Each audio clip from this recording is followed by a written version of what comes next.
Bye-bye. Shoutout sa Kobe, Philippines. Yeah, bisan.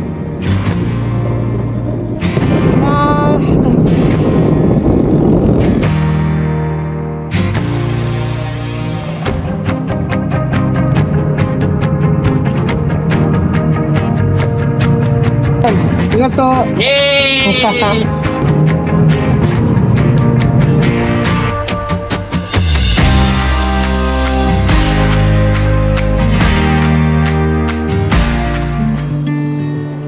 Umaga na nang makalagpas tayo ng arko ng Bicolandia.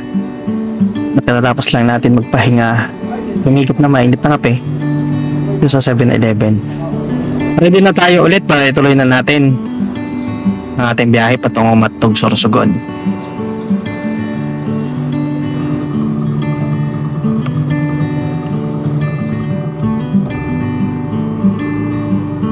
May kalayuan pa ang ating destinasyon at ayon kay Gmap o Google Map, 3 hours mahigit pa ang ating tatakbuhin papunta sa ating destinasyon, ang Matnog Port. Ang Matnog Port ay nasa dulo na ng Luzon. Nasakop naman ng Sorsogon, Bicol. Dito, ang sakayan kung tatawid ka mula Luzon papunta ng Visayas at Mindanao. Hindi na bago sa akin ang lugar dahil 3 times na ako nakarating dito pero may kasama.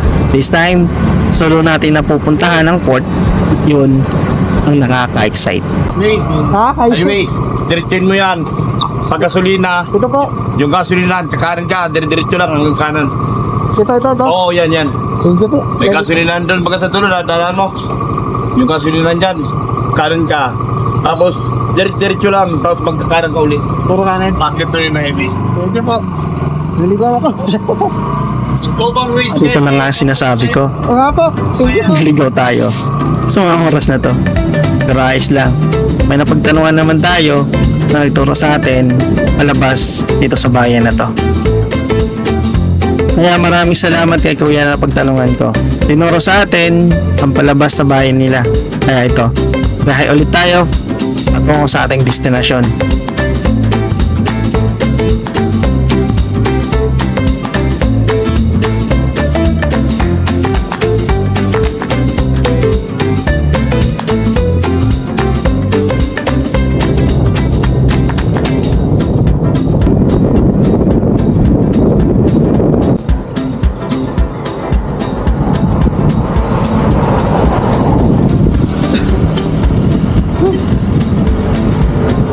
Na lang, malapit na tayo. Ang oras na ba?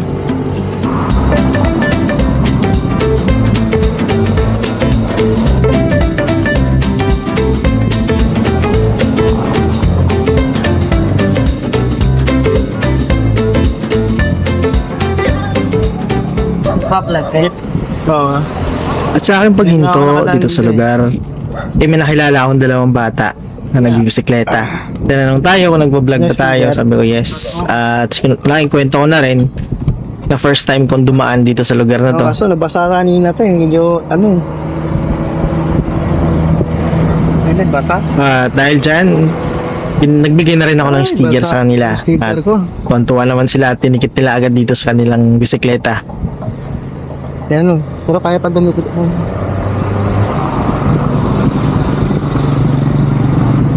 Hello, Chok.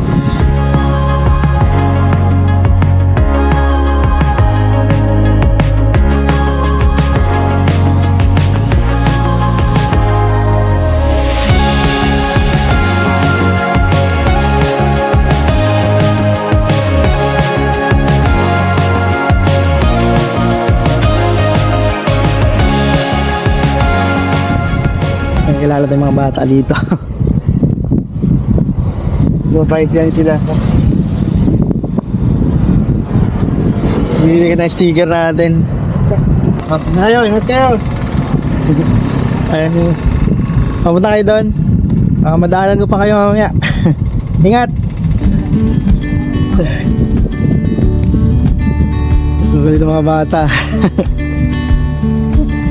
Okay. That's all for today. So, diretso tayo dito. Papunta tayong Matnog. Kaya, alright. pahinga lang tayo saglit. Let's go.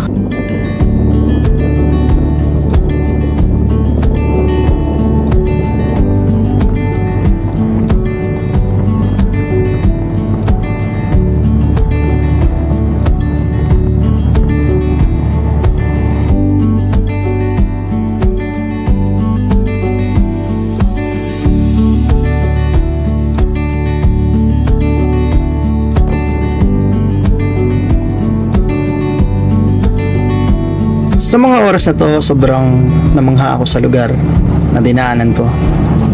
Napakatahimik, ngilan-ngilan lang din yung mga sasakyan na dumadaan. Kaya tuloy, hindi ko mapigilang magduda kay Gmap kung nasa tamang daan pa ba tayo.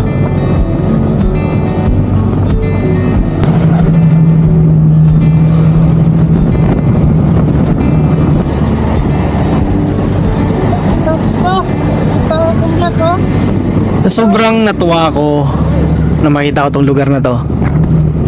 Hindi ko nang malayan na yung mga aso pala dito sa gitna. Kaya pag nadaan kayo, kailangan maging matalas yung mga paningin nyo. Dahil sobrang daming aso talaga na nakapagala sa lugar na to.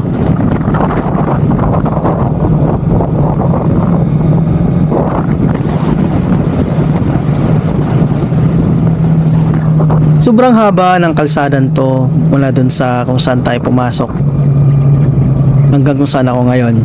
Nangakala ko sa dulo ng kalsadan to ay main road na. Yun pala, papasok ulit tayo sa mga looban, mga kabahayan. Kaya minsan nagdududa na talaga ako kay Gmap. Feeling ko pag kay Gmap ka mag-set ng yung destination papunta ng Matnog, Sorsogon, dito ka talaga niya padadaanin. Kagaya na lang nitong nakasabay ko. Kaya nung nakita ko sila, naging kampante na ako na nasa tamang rota tayo.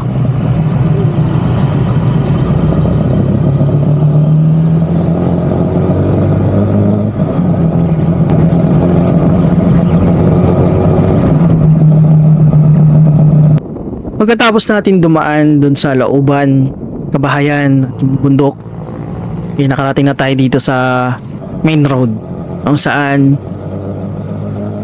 hindi maganda ang kalangitan. Nagbabadya na uulan. Nung papalapit na tayo sa Sorsogon, hindi na maganda ang panahon.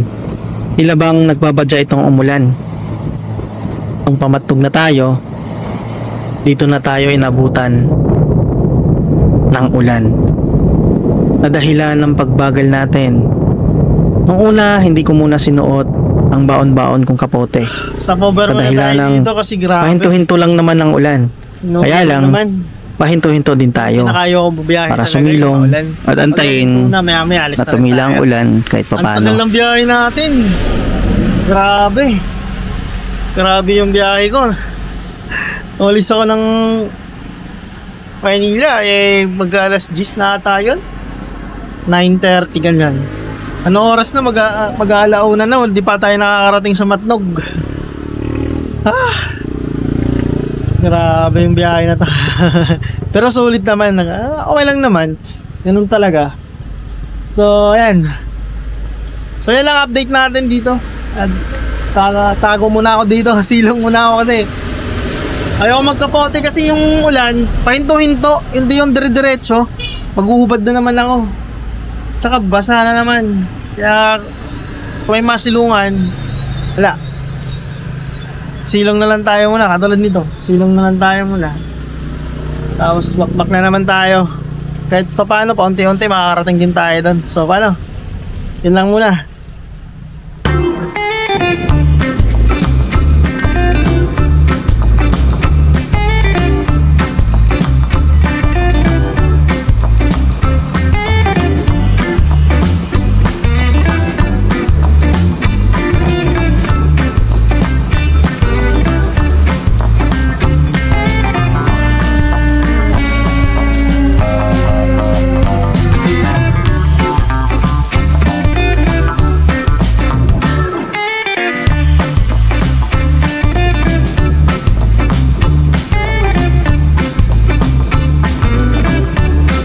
indikasyon na malapit ka na sa Matnog Port ay pag may nakita ka ng mga truck na nakahilerang nakaparada sa gilid para pumila papasok mismo ng port. 2019 nung huling daan ko dito, alala ko pa dati yung kuhanan ng ticket dito lang malapit sa port, pero ngayon binago na at wala na dito sa gilid yung ticket booth.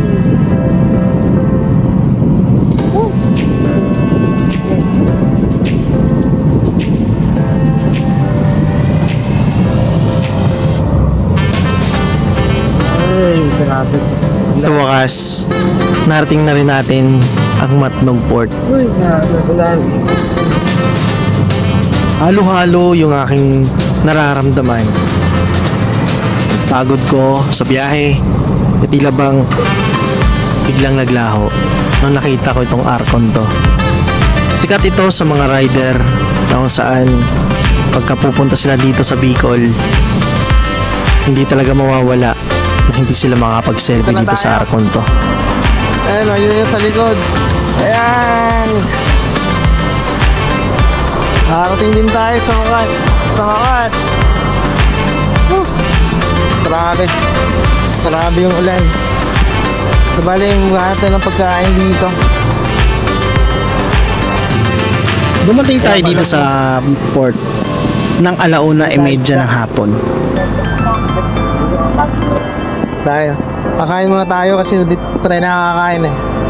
Magdan tayo ng ano na lang. Tapos balik na rin tayo pagkatapos ating kumain.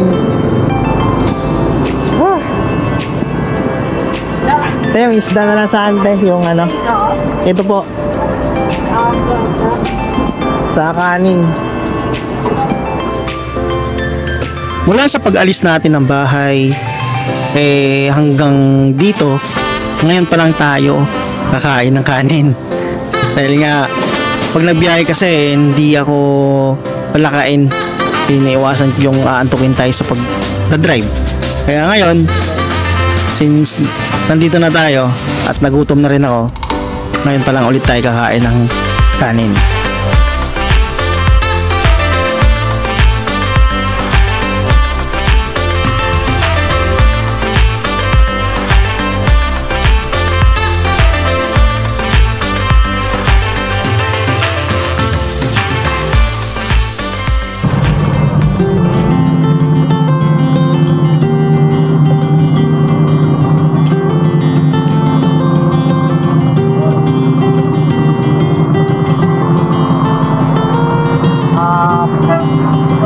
Kumain dito.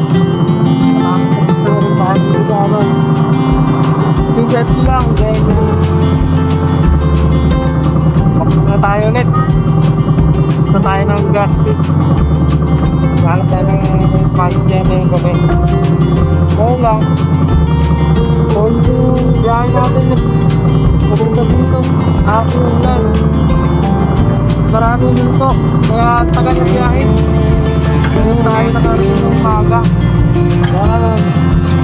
Sana wala lang ulit yung pagkasama natin. Ayan. Kami lang na tayo. Tayo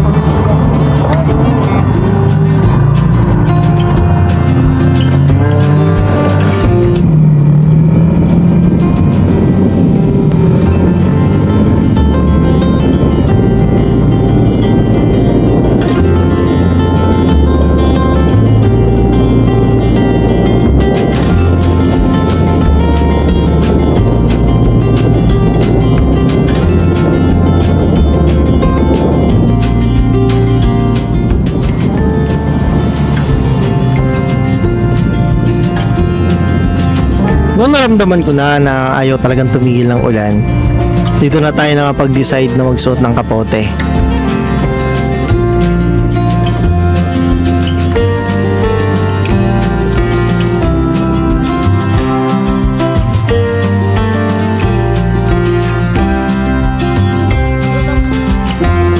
Pagkarating ko ng Legazpi City, nagbago ang isip ko. Sa kadahilanan, dahil nabasa lahat ng mga camping equipment ko, nag-decide na ako na bumalik na agad ng Maynila.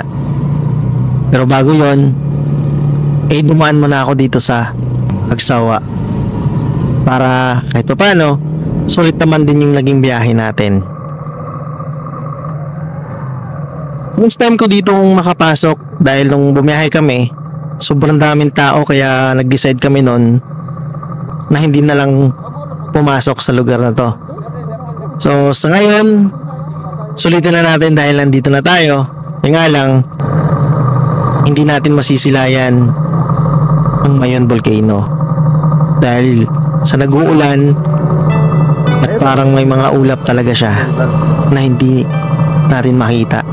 Baka nagtatago siya sa atin.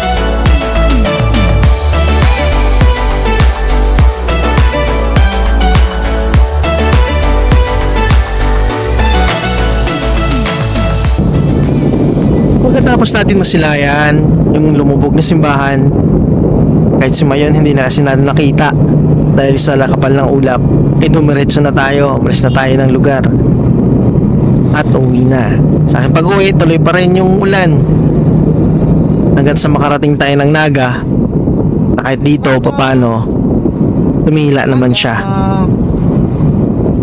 Nakakauwi na tayo. Okay.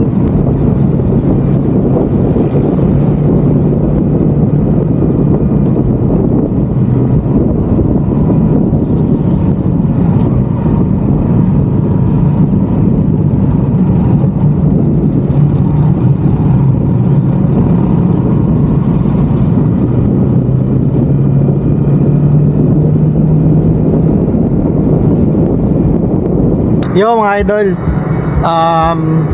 kakalapag ko lang Naga. Ang plano na magstay naging endurance, parang endurance na itong ginawa ko. Pero okay lang, masaya naman. Kaya ayos lang. Date lang tayo sa mga tropa natin sa kay Mrs. Maya pack up tayo, tas pakpak na naman tayo.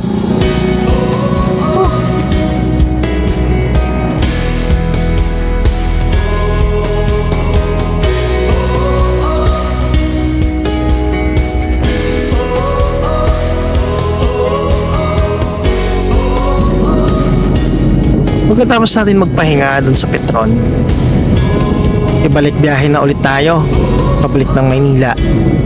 At sa ating biyahe, nag-uulan na naman. Sama na naman yung panahon, dahilan ng pagbagal natin. Dahan-dahan lang natin binabaybay sa kalsadang ito dahil bukod sa nahihirapan ako makita yung kalsada dahil sa ulan, napakadelikado bumiyahe ng maulan at madilim. Kaya dito, mas pinili kong i-secure muna natin yung sarili natin. Kaya dahan-dahan lang natin babaybayin yung kalsadan to hanggang sa marating natin ang Kawayan, Quezon. Pagkawayan na, sampi na lang. Malapit na tayo sa papuntang Pagsanhan. Hindi na lang. Grabe itong naging ride ko. Parang naging na siya naging endurance na no? Pero okay lang, all goods in the hoods pa rin tayo mga idol. Grabe. Talagang yung utak ko, wala akong masabi. Kasi yung basta mag-stay ako doon, wala, basa lahat ng gamit ko Makapaghamok man tayo pero di tayo matulog din sa hamok kasi basa yung hamok natin. Dapat kasi nilagyan ko ng ano yan eh. Cover. Kalimutan ko nilagay yung kapote ko dun sa bahay. Tapos ito, basa din yun. Kahit naka-cover yan, pero basa rin sa sobrang lakas ng ulan kanina dun. Grabe. Next time, pagka may oras tayo ulit, hanap tayo ng camping sites doon. Makapag-camping dun sa either source. May tropa pala tayo, ay si Master may tropa pala dun sa Matlog.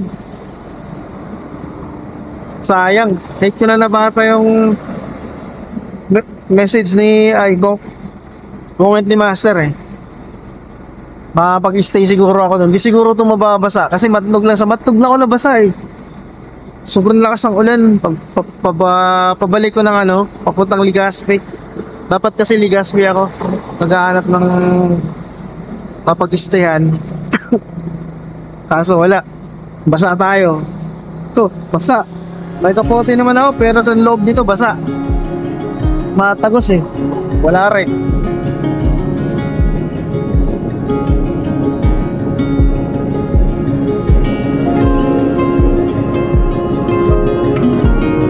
Marami akong natutunan sa biyaheng to. Isa na dito, yung mabilis na kaisipan para sa pag-decide ng mga bagay-bagay. Isa din dito sa natutunan ko ay yung pagiging matyaga. Kung umabot ka man hanggang dito sa dulo ng video ko, ako ay nagpapasalamat sa iyong suporta sa matagang panunood ng vlog kong to. So paano? Hanggang sa susunod na mga long ride natin, hanggang sa mga susunod na video, hanggang dito na lang muna tayo. Maraming salamat sa panunood, sa suporta. Laging tandaan, ang buhay ay iisa lang. Piliin natin laging maging masaya, mabuti sa kapwa. Salig lang, enjoy your life. Ciao.